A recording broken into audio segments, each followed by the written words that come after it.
welcome back and all that. Hope you're well, hope you're enjoying them. So it's, what are we now?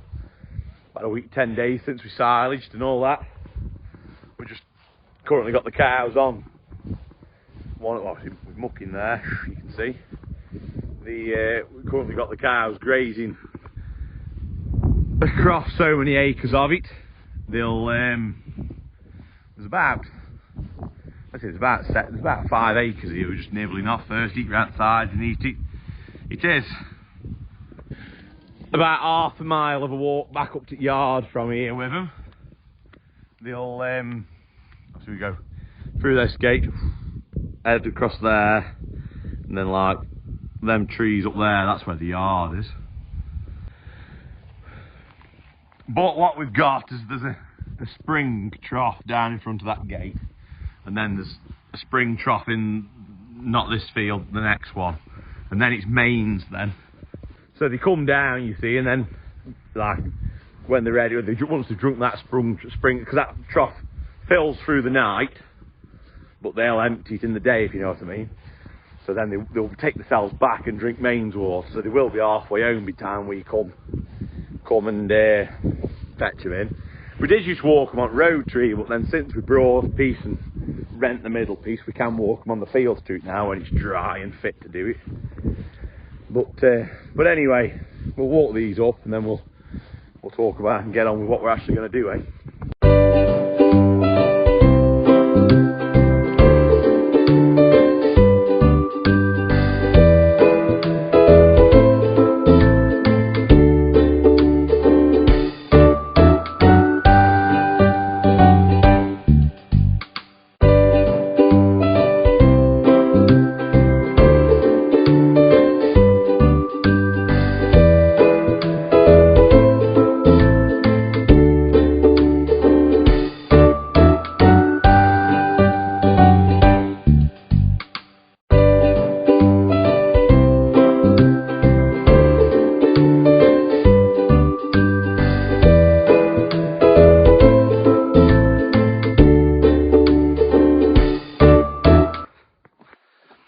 So today's task is, well, it's going to be a couple of days' task really. We are lime spreading today. We've got 40 tonne coming that do like where the cows have already grazed, and then there'll be another 20 tonne to do where they're grazing now once they've grazed it. But we had it tested about a month, 6 weeks ago now, something like that. They come and tested it and they go around and see what you need. And obviously we're doing it because the main reason you do it is to get your pH level right in your soil, so you can optimise your grass growth, because the cheapest feed you can get is your own grass. So if we can maximise the growth off his own grass, obviously with swings and roundabouts you'd be better off in the long run, won't you? And then we've always spread a bit of lime. Like I can remember when I was young, we've done odd couple of load here and there, but now you're better now, because what with SFIs and different schemes and all that, there's more people that do soil testing, whereas before it was like a big job to find someone to do your soil testing. Whereas nowadays there's people about, and they're more available to come and do. And so what we're doing is now as well, because ours farm, like what we own, is sort of, so we can split it easily into like 5 blocks. So the plan is, like we've done 2 blocks. This will be the 3rd block we're doing. Is to test it, try and every year test a block of it, like a sort of 50 acres, get it limed, get it up to like the pH right, and then when we've been round it all, then we can perhaps do more acres, because we'll need less lime to cover it all. You see, and obviously that's on your pH, but obviously the other things to test for, like obviously nitrogen, you get that from your muck and your fertilisers. Your potassium in your soil, that comes from more bedding muck, like your straw or your box muck as they call it, that sort of stuff.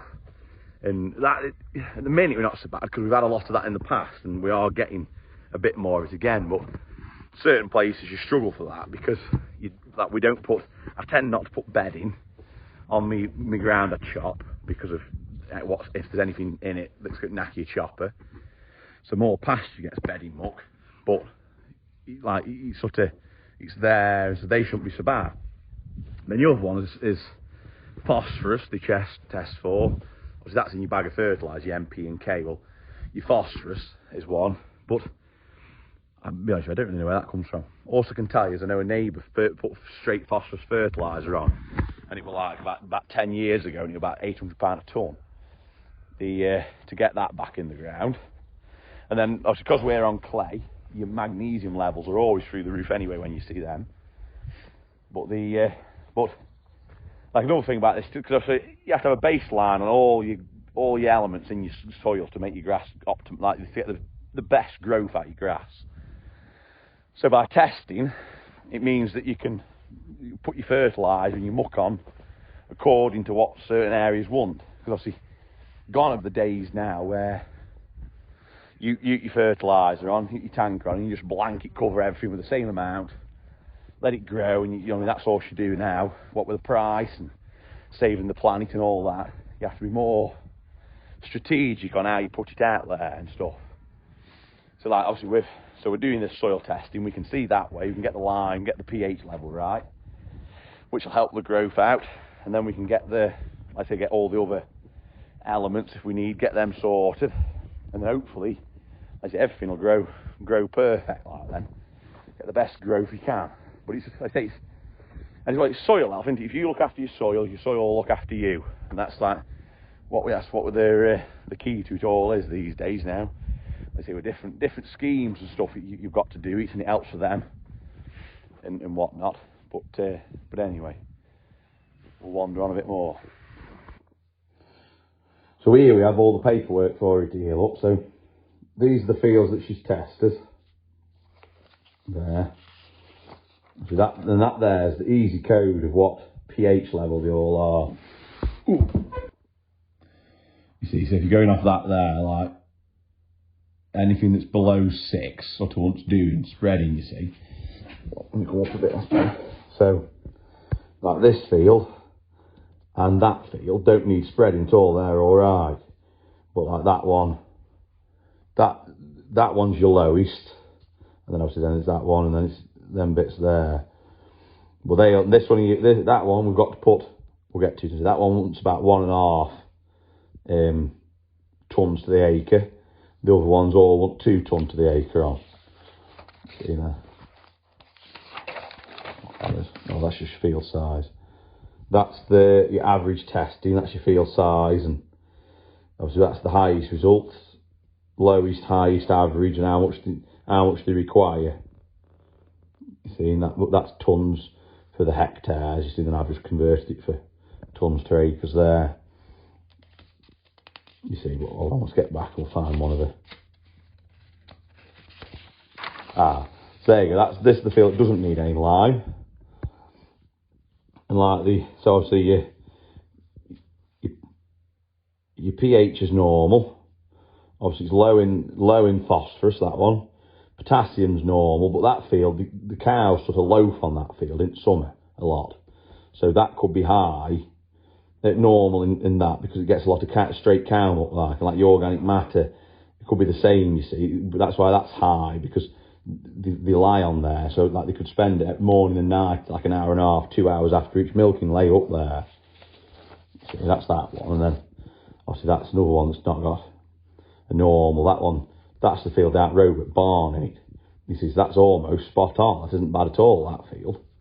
But then here you see it's there, like, so phosphorus, it's telling you, because it's a grass field, it's telling you that you won't really put 40. They are 32 units of phosphorus per acre first cut, 20. So through the summer you've got to put it's like 72 units on to get that where it wants been. See, and obviously all of them are very high in magnesium if you look, because I'm told that's because we're on clay ground. Obviously that then you, I say here, and but that feels high in phosphorus. But that's a meadow, that's the big meadow that is dry, and perhaps over the years had a lot of muck and stuff, and that could have got it high. But I say that wasn't a bad field really. We haven't got any of these fields that are ridiculously bad. Some years, some land, Like there you go, that one there. Number 4, well that's your pasture. Field 4, so that's that's your big pasture, that is. That's low in phosphorus, you see. Well, obviously, I suppose traditionally, because it's a pasture, it's never had a lot of muck and stuff, because that's how, over years, that's how they've always farmed pastures, isn't it, like? But it's, I say, they aren't horrendous, but they'll, I say they all, we don't need to go through them all, because they're all more or less the same. They'll, obviously there again, another one low in phosphorus. Like I say, that's something we might have to look into on the fertiliser side, get a higher phosphorus fertiliser to sort that out. But it's not, like I say, it's not, it isn't, I say they aren't too horrendous and everything else, you see. What I say, the bit of lime will help, and then perhaps just try and sort the phosphorus out on some of the fields. And then it shouldn't be, like I say, we should work from there. But we'll go see if the lime's here, see if there's man's here, start spreading. So that's one load there. We've got another load coming, and then he'll bring the rest as we've grazed. Like there'll be another 40 tonne coming there. But anyway, no, we'll get loaded, get spreading.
All the lime spread then.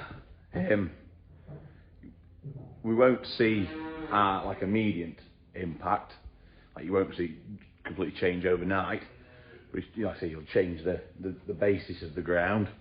It'll do a good job from that, you see. In time you'll see it'll be a slower release and a slower return of what you've done, but it will improve it.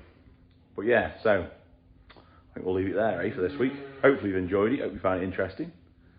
And don't forget to drop me a like and subscribe and all that, ring the bell. And I shall see you all next Saturday at 6. Ciao.